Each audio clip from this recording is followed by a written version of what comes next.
Barry, do you think that, like, if you were to start a new trades business today, do you think that you would be the one doing the work or wanting to be the skilled person, or would you look to find the people who had the skills instead of you doing the work? Yeah. Michael, that's a fantastic question. I guess I want to preface, and I don't want to sound like an asshole right now or arrogant or anything else like that. I've been in business for 18 years. So my mindset and the way that I see business now is very different to what it was even last month or even last year. And you've seen this in your journey with me. You've been working with alongside me for the past 4 odd years. I've started several companies in the last 18 months that my involvement of those companies have been less than an hour a month from the beginning, right? I couldn't have done that 10 years ago because I was still very much a control freak. I hadn't learned what I've learned right now. So the shortest answer of your question is yes. Like if I was to start any business right now, I wouldn't be involved. And often I'm the dumbest person in the room. Where I am smart is my ability to see opportunity and my ability to leverage resources, to leverage assets. And the way that I often speak to our clients now is it's like you need to become the asset manager. Think about financial planners. Good financial planners because they manage assets well.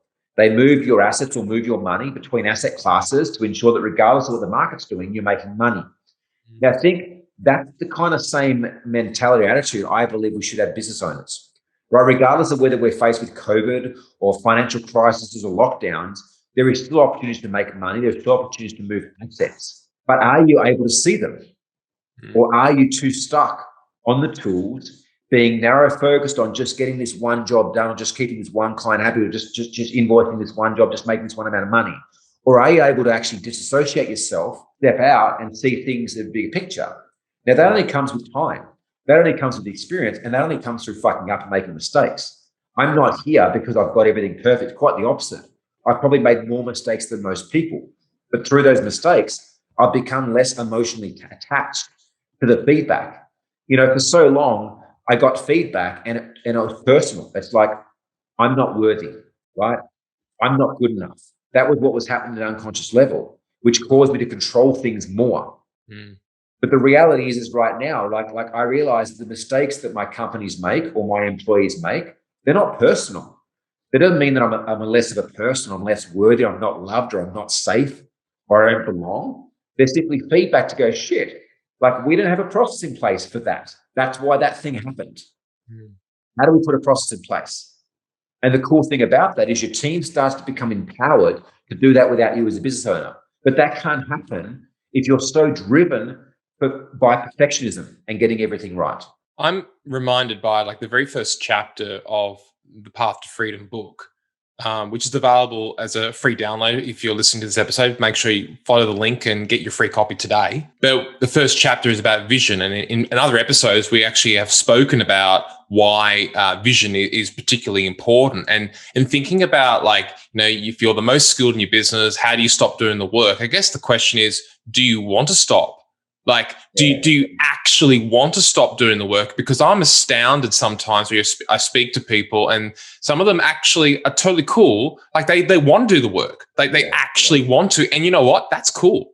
That is actually fine. It's totally cool. You don't have to, not be on the tools if you don't want to, but if it's a decision, I think. And I think that comes down to, like, that decision that you make.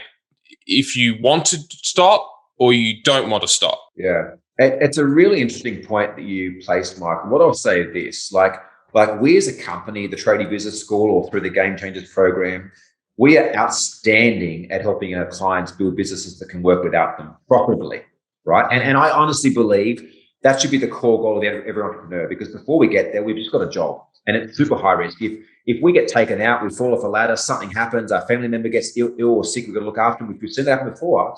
And our business still relies on us, the whole thing falls over. And all that hard work, all that effort, all that money, everything you've been putting in and controlling so tightly to get perfect, it's all gone. It's all gone like that until we have a business that works without us. But you know what? We're even better at than helping people build businesses that work without us. And it's something that we don't necessarily advertise, but it's the feedback we hear time and time again. And that is, we're outstanding at helping our clients shift through the stuff internally so they can become more conscious of the decision making. And this is what you just said. Like right now, you might just want to have a small trades business where there's you and an apprentice or you and a couple other guys. You make 100 grand a year. You get up and you love doing it. If that's what you want and it's a conscious decision, fantastic. Or is it a decision that you've made because you actually feel it's too much work or effort, or you don't know how to build a business that can work without you? Or you're scared of having more people rely on you for their income, right? Like, regardless of what you want to create in life, it's okay. And there's no judgment from me or Michael or anybody else in the world, right? Just be conscious of the decision you're making and know why you're making that decision. Because fuck, for a long time, the decisions I was making was because I wanted my dad to be proud of me, because I wanted to belong to my social circle, because fuck, for so long, Michael, I made decisions without knowing it because I didn't feel worthy. Right? And my decisions were being driven by these unconscious thought processes and patterns inside of me. You're trying to prove something. You're trying to prove something to someone, whether it's your parents or your colleagues or your boss or yourself or your wife or your partner. And I think it's like a bit of a trap sometimes where, you start a business, you're good at it, you're skilled, and now you've got a prison around yourself that you can't get out of. And that's if you don't want that, firstly is that decision. First step is the decision that you want something different.